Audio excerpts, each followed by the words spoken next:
Hello, good person, and today we cover the history of the Leaning Tower of Pisa. The Leaning Tower of Pisa is a world-renowned architectural marvel that has captured the fascination of millions of visitors for centuries. Located in the Italian city of Pisa, the tower is famous for its distinctive tilt caused by a sinking foundation. Despite its initial dumb luck at standing, the tower has stood as a symbol of resilience and human ingenuity, attracting pilgrims and tourists from around the globe to marvel at its unique design. The story of the greatest of bell towers begins in 1063 when the Catholic Church sponsored the expulsion of the Muslim presence from Sicily. A fleet of ships silently approached Palermo's harbour, launching a swift attack that sank the Saracens' vessels. As a mark of celebration, the local authorities devised plans for an ambitious project to be constructed in the northwestern outskirts of Pisa in 1064.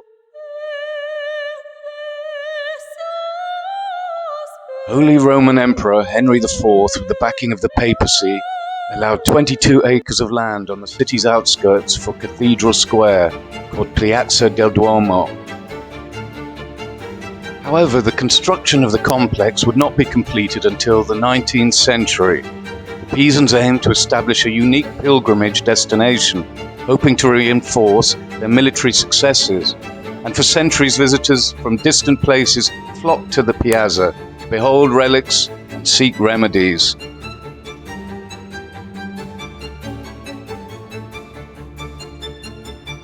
The identities of the first builders of the bell tower remain uncertain, and it was likely a collaborative effort. Some suggest they intentionally obscured their names, perhaps embarrassed by the creation. Architect Dio Tisalvi, known for bell towers, is implicated, having worked on Pisa's tilting San Nicola church tower. Initially, there was no concern. The 3-meter base seemed promising. Over 5 years, workers labored tirelessly, adding marble, but upon adding the second tier, a slight slant was noticed on the south side. By late 1177, adjustments were made to the third tier of the bell tower, with columns and arches on the southern face raised an inch higher than those on the northern side. The work only exacerbated the problem due to the added weight on the foundation. In the following year, precautions were taken to avoid worsening the situation, especially amidst ongoing conflicts with neighboring towns like Lucca, Florence, and Genoa, which drained the treasury. The farcical folly of war was underpinned in 1122.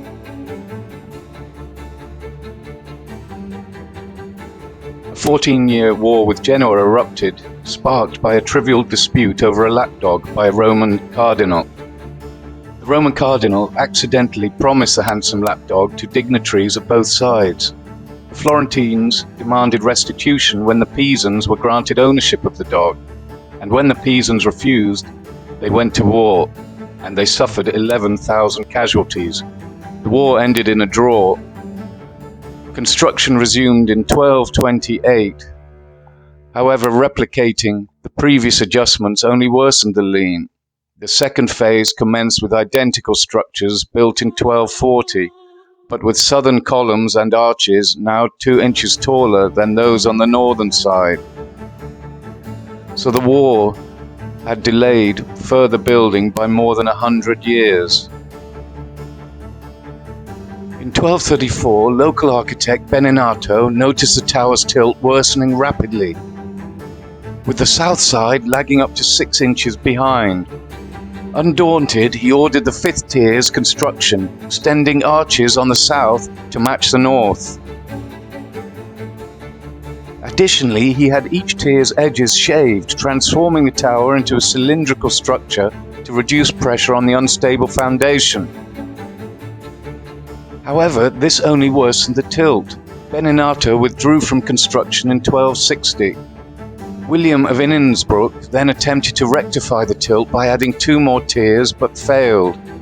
Construction halted again 24 years later due to escalating tensions between locals and the Genoese.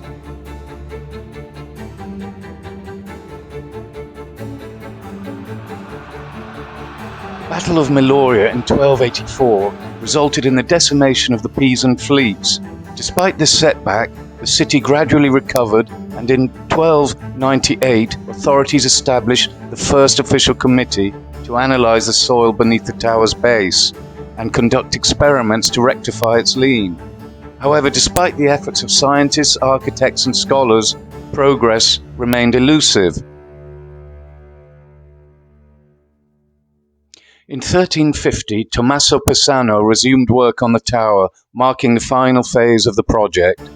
With assistance from architects and builders, he completed the interior and designed the 8th tier as the final floor, housing the bell chamber.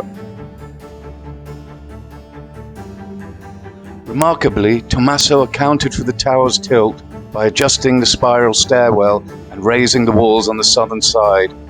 Construction concluded in 1372, 2 centuries after its inception. The completed tower, standing at 187 feet, 57 meters, dazzled pilgrims and travelers with its intricate design and distinctive lean. Crafted from glossy marble in varying shades of grey and white, the campanile shimmered in the Tuscan sunlight. The tilt of the tower, however, continued. In 1298, the tilt angle of the bell tower measured at 1.43 meters. By the mid-1500s, this figure had risen to 3.79 meters. Between the 16th and 19th centuries, the rate of tilt decelerated. In 1817, the measurement reached 3.84 meters. However, by 1935, potentially influenced by the aftermath of World War I, the tilt angle had surged by nearly 100% to 4.8 meters. Adding to its architectural complexity, Tommaso's bell chamber was added on top of the 7th tier, elevating the Leaning Tower of Pisa to a height of approximately 57 meters or 187 feet, weighing 14.5 tons. The glossy marbles, characterized by snaking patterns and varying shades of grey and white, shimmered under the sunlight, creating a captivating spectacle. The 207 pillars forming arches on each tier cast eerie shadows on the plain stone walls. Its antiquated entrance featured a wooden doorway adorned with relief sculptures depicting the Madonna and Child, along with saints John the Baptist and Ranieri.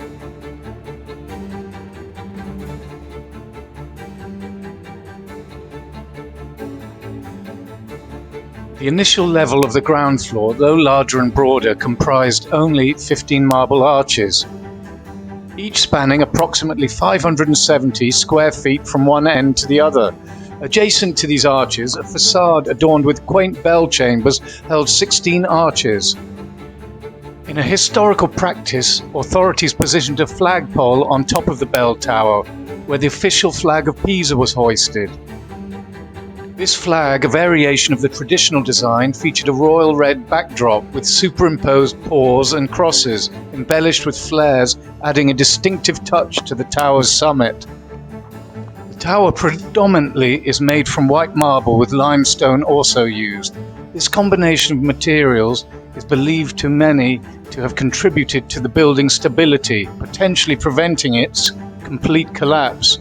Limestone is more flexible than marble, so proved resilience against the internal pressures that led to the tower's slant.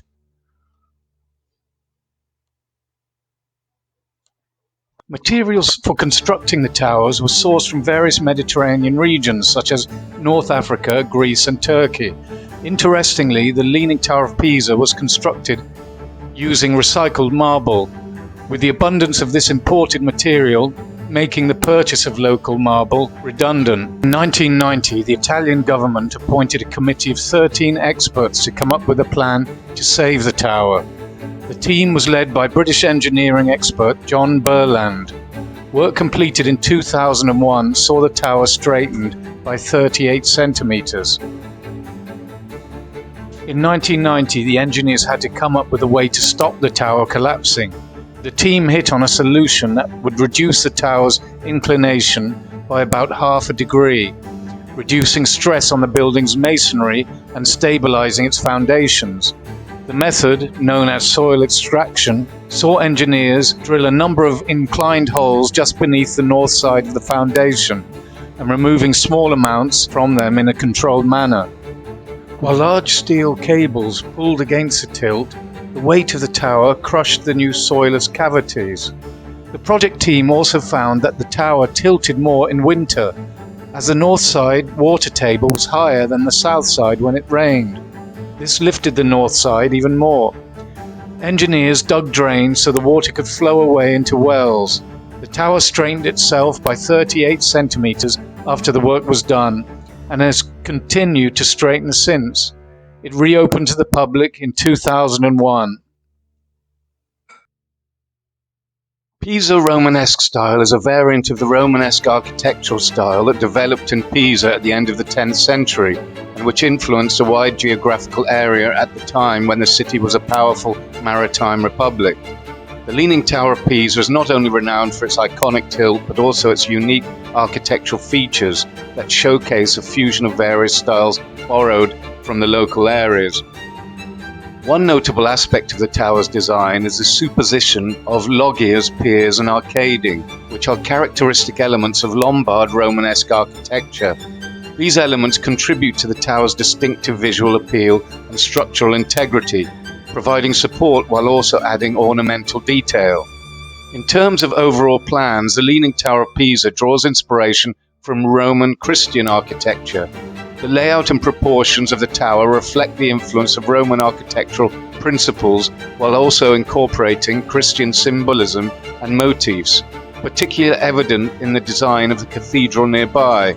The dome crowning the cathedral, another prominent feature of the Piazza del Duomo, is reminiscent of Byzantine architecture. Byzantine domes are characterized by their spherical shape and often intricate interior decoration, reflecting a fusion of architectural and cultural influences from the Byzantine Empire. Additionally, certain features of the Leaning Tower of Pisa, such as corner niches with oval cupolas, colored marble inserts and dark stripes on the external walls, bear resemblance to architectural elements found in Byzantine or Islamic architecture. These decorative elements and richness and complexity to the tower's facade, creating visual interest and enhancing its overall aesthetic appeal. Overall, the Leaning Tower of Pisa stands as a remarkable example of architectural syncretism, blending elements from Lombard, Romanesque, Roman Christian, Byzantine, and Islamic traditions.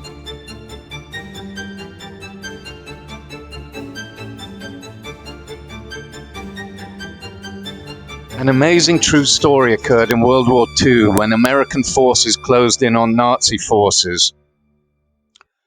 An infantry division equipped with arrays of 155mm cannons and a destroyer anchored offshore stood ready to reduce the tower to rubble.